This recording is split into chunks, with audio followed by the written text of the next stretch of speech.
The science is that an infant needs one secure base for this period, for this initial period of survival.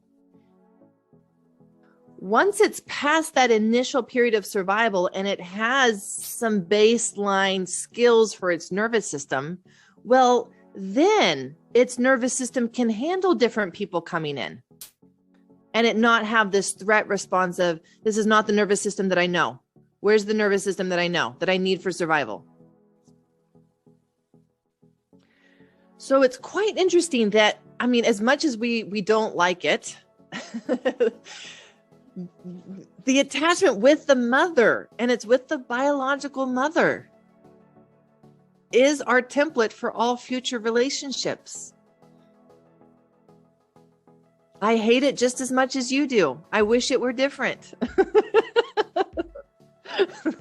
I have looked far and wide for, is there any possible way that this cannot be so?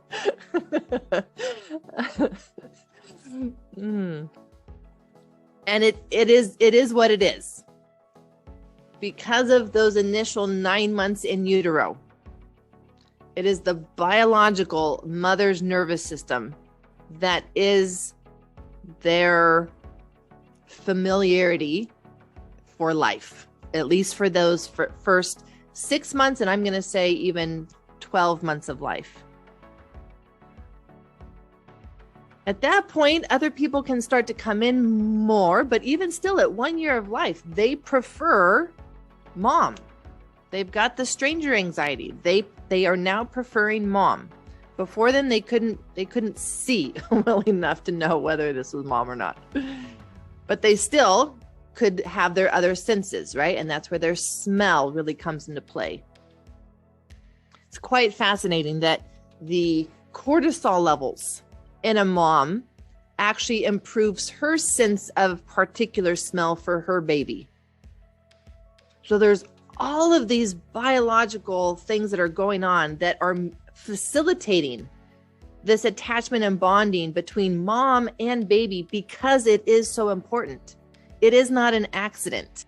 Everything that's going on in both of their bodies is promoting their bonding and attachment. So what would be the ideal in terms of what neuroscience informs us is that biological mom is that secure base for the first 2 years of life, solidifying the attachment relationship and the security and the safety and that rest that is ideally in that relationship.